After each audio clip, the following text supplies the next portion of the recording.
Graça e paz, Bispo Frido, que Deus abençoe o senhor grandemente, juntamente com todos aqueles que têm acompanhado o seu canal, contribuído de alguma forma com relatos, com compartilhamentos, com experiências, com coisas que viveram dentro da igreja. Bispo, eu relutei um pouco para poder enviar esse vídeo para o senhor, visto que é um pouco comprometedor, mas eu acho que chegou o momento de falar. Embora eu vou procurar aqui preservar a minha identidade, até porque o que eu vou contar para o senhor, eu comentei com pouquíssimas pessoas sobre isso. Eu que sou policial militar aqui no estado do Rio de Janeiro por quase 20 anos e fui da Igreja Universal por quase 14 anos. Desses 14, 12 anos como obreiro. E é claro que quando, por ser policial militar, quando os pastores chegam na igreja e sabem da nossa ocupação, sempre procuram trazer para perto, sempre procuram dar um tratamento diferenciado justamente pela condição. E comigo não foi diferente. E eu sempre fui muito dedicado naquilo que fazia. Então, logo assim que eu cheguei, em menos de um ano, já estava sendo já levantado obreiro. Tive até convites de pastores e bispos para que eu saísse das fileiras da PEMERG, fosse compor o quadro de auxiliares de pastores, mas depois de muita conversa com a minha esposa, acabei não aceitando, e graças a Deus por isso, porque eu teria tomado uma decisão muito errada. Mas o que eu tenho para falar para o senhor é um pouco grave, embora dentro da igreja ou fora dela isso talvez já não seja mais novidade para ninguém. Vendo esses dias, há poucos dias aí, o senhor postou um texto, acredito eu, de algum pastor que tenha participado de uma reunião com o Bispo Macedo na Angola, onde ele disse que aqueles que tentarem contra a igreja, Deus enviaria um anjo para poder matá-los. E a gente sabe que esse anjo ele já está dentro da igreja, né? Deus não vai enviar anjo nenhum para poder matar quem se levantar contra a igreja. Na verdade, esse anjo ele já tem trabalhado a favor da igreja, anjo entre aspas, né? Porque tem nome. E o que eu tenho para falar é justamente com relação a isso, porque no ano de 2006 eu fui procurado por um pastor dentro da Igreja Universal, um pastor até muito conhecido, era até pouco tempo muito conhecido, disse por aí até que ele saiu, pastor esse que foi deputado estadual aqui no Rio de Janeiro, e no ano de 2006 ele me procurou, dizendo que recebeu algumas informações de um amigo que a gente tinha em comum também, policial, esse amigo que trabalhava na segurança da igreja, e ele me chamou numa sede próximo da minha casa, e perguntou se eu conhecia essa pessoa, né? se eu já havia trabalhado com ele, e me foi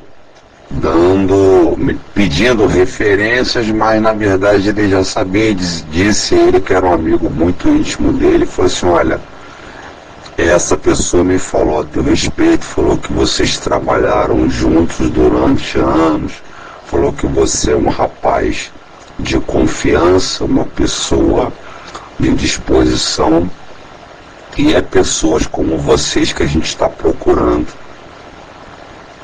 Aí ele disse, olha, eu estou vindo pré-candidato a deputado pela igreja, mas a igreja ela não só tem a política para poder brigar pelas coisas da igreja.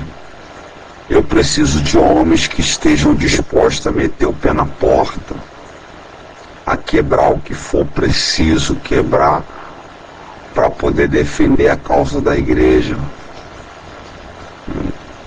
Ele até citou na época um versículo e disse o seguinte, falou, olha, Davi tinha os valentes dele.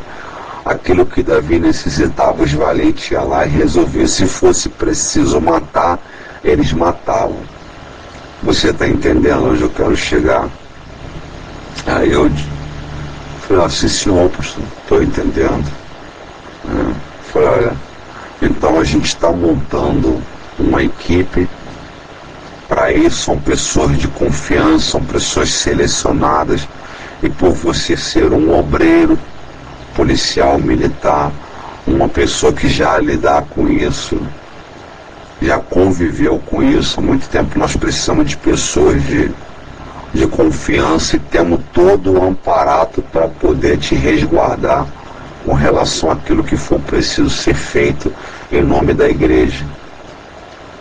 Então, de maneira, ele falou, reservado, estou te passando isso, até porque a referência que eu tenho de você são boas, e antes de eu chegar até você, eu não procurei só referência a respeito desse seu colega que falou que trabalhou contigo, mas também procurei saber de alguns pastores que trabalharam com você. Claro que isso, eu falando com respeito a tua conduta dentro da igreja e tudo, até porque isso é algo sério, tem pessoas que não entendem.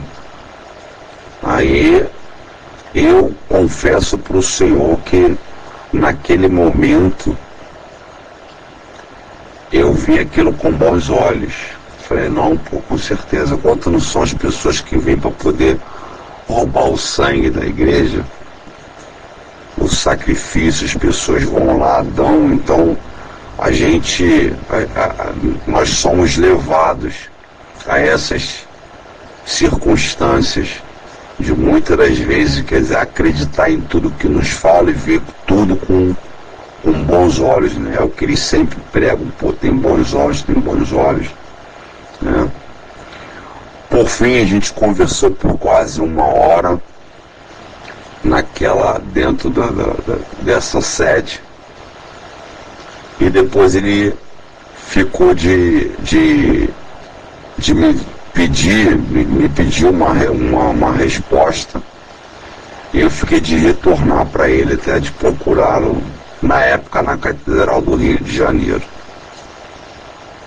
E eu comentei isso com a minha esposa, e foi ela justamente quem me freou e me fez ver de outra maneira. Acabou eu não o procurei, acabou ele me procurando de novo.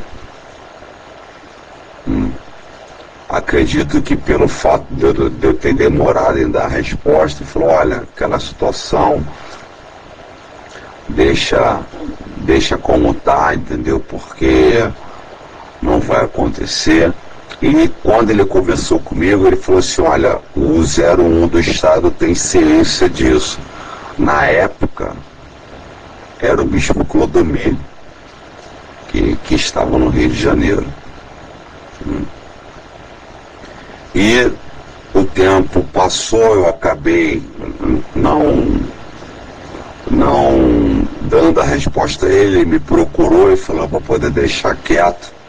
Depois eu procurei esse amigo que havia, realmente eu comentei com ele sobre isso e tudo, entendeu? Mas morre aqui. E o que eu estou falando para o senhor, bispo, eu comentei eu falei no início, eu comentei isso com pouquíssimas pessoas, porque isso naquele tempo era muito grave. Infelizmente, hoje a gente vendo de fora, quer dizer, dentro da igreja a gente acaba se tornando uma pessoa muito pior do que era lá fora. E a gente vai sendo amaciado pelas palavras, né? Vai se deixando levar por tudo isso e começa a acreditar que Deus está nessa coisa toda e não é. Tanto que isso dentro da igreja, né, é uma coisa mais comum do que a gente imagina. Ouvindo hoje o bispo Macedo falar que manda, né, que um anjo ia matar, e na verdade, a exemplo do que aconteceu comigo, eu acredito que várias pessoas devem ter acontecido com elas na mesma situação que a minha, mas quanto não são as pessoas que até hoje fazem esse serviço sujo. O senhor lembra muito bem daquele pastor,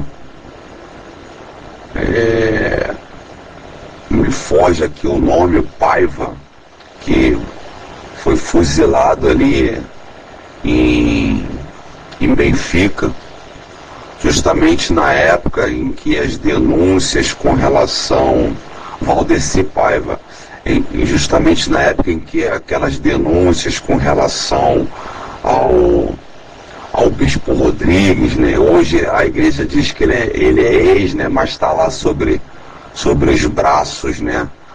Está sobre a tenda da igreja lá resguardado, né? Direitinho. Né? Justamente quando essas denúncias estavam vindo à tona, e entre o meio policial dentro da igreja, todo mundo sabe que foi a própria igreja que mandou executar, senão o próprio bispo Rodrigues, porque na época parece que esse pastor Valdeci, ele queria, ele não era a favor do que estava acontecendo e iria justamente sair fora do barco. Foi quando executaram ele, praticamente de frente ele para Record, com mais de 15 tiros, né? Todos na cabeça. Então você vê que a igreja, ela realmente, quando ela prega que ela não tem sentimento, realmente eles não têm sentimento nenhum. Quem é da igreja, eu não sei em outros estados, mas aqui pelo menos no Rio de Janeiro, sabe que na década de 90, finalzinho da década de 90, foi quando, é o que eu posso dizer, porque é o que eu me recordo, é quando eu cheguei pro início dos anos 2000, era comum na época de Fogueira Santa, então propósitos como da justiça e outros propósitos, na porta da catedral era comum sempre ver alguém armado com fuzil. E eu me lembro muito bem que a igreja comprava esses fuzis que eram apreendidos por policiais em algumas operações, né? Policiais, claro, corruptos, que viam uma possibilidade, né, de vender para a igreja mais rentável do que retornar aquele fuzil para o tráfico. Então a igreja comprava, e isso era comum ver na Catedral do Rio de Janeiro, em Alcântara, em Nova Iguaçu, nas grandes sedes. Geralmente sempre se via alguém portando um fuzil. Na catedral tinha até mais, e com todo o amparato do batalhão que rodeava aquela área ali, que aqui no Rio de Janeiro é o 3º batalhão da Polícia Militar. Então era comum você ver um segurança paisano na porta da catedral com um fuzil, uma viatura 50, 100 metros depois.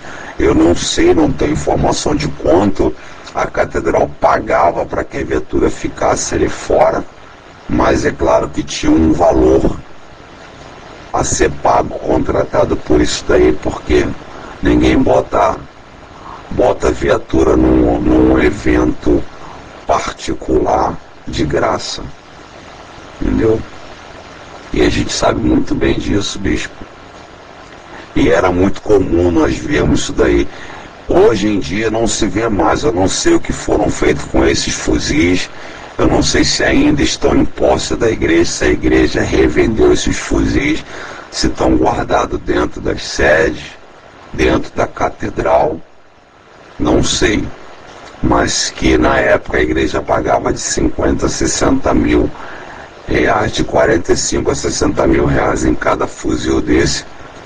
Ela pagava e a demanda era grande, a procura era grande. O senhor pode ter certeza disso. Talvez o senhor, como um bispo que foi dos grandes, só tenha noção disso daí. Pelo menos aqui no Rio de Janeiro, não sei se em Minas, onde o senhor ficou, também aconteciam essas coisas, né?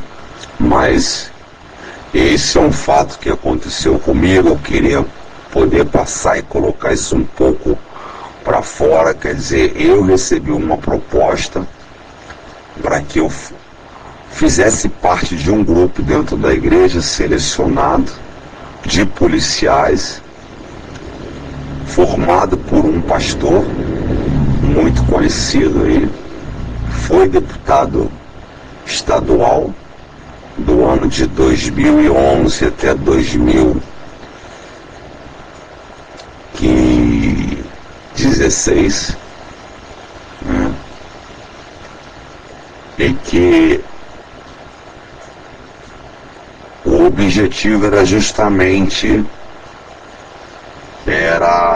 tirar de circuito aqueles que seriam os opositores, e isso seja quem for. Colegas meus conhecidos também, que fizeram, né, parte disso daí. Eu não sei se ainda estão, porque eu não tenho mais contato com ninguém, mas que lá ficaram, e isso poderia se dar de pastores até membros ou obreiros, ou aqueles que supostamente vendiam a oferta da igreja, né? Vamos colocar assim, entre aspas, ou que davam para o tráfico, e isso quando era descoberto ou desconfiado, e logo acionava esse pastor que dava um jeito de poder resolver, e às vezes com a própria vida daquele que traiu a igreja. Isso era muito mais comum do que a gente pensa. Mas pela misericórdia de Deus, bispo, eu não fiz parte, né? Vi na época, como eu falei para o senhor, com bons olhos, mas o senhor não permitiu que eu chegasse a aceitar tal convite. Imagina como estaria a minha cabeça hoje com relação a tudo isso, né?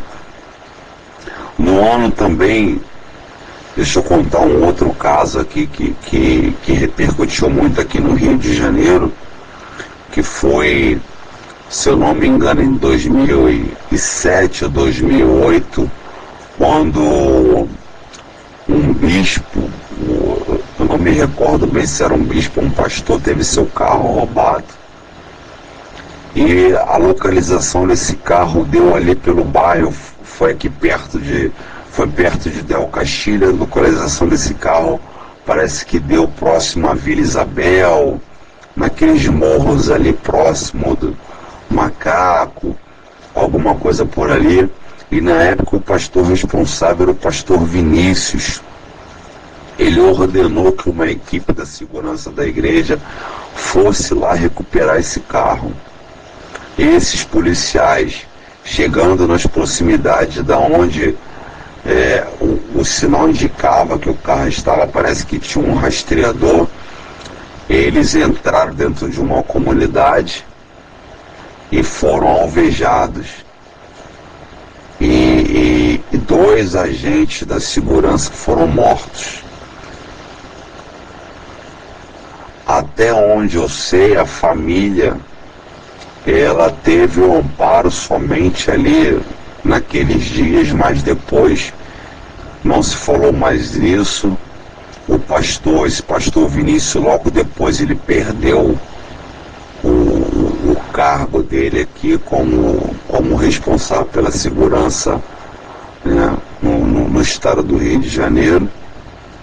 Não sei se ele ainda está na igreja ou não, como fazem mais de 10 anos isso, mas o que eu sei é que a família ficou desamparada. A igreja não atendeu, né, a família, e isso é muito comum também dentro da igreja, né? E algo muito recente que eu estou relatando aí agora é com relação a esse pastor na Colômbia que faleceu lá, e a família teve que entrar na justiça para poder reaver o corpo aí do doente. Mas, bispo, a princípio esse é meu primeiro relato. Eu espero poder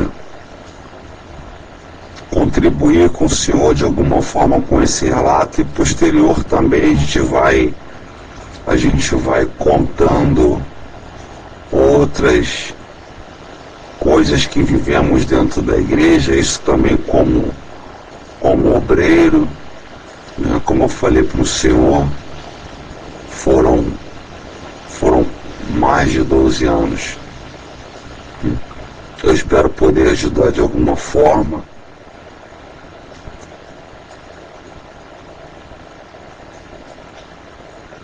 E espero também que o senhor não pare com as denúncias, porque elas têm surtido um grande efeito.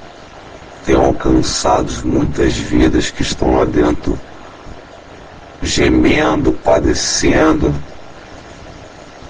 e se sentindo sozinhas. Porque é o que estão, porque lá dentro é um por todos, entendeu? E todos pelo Bispo Macedo. Deus abençoe o senhor, bispo.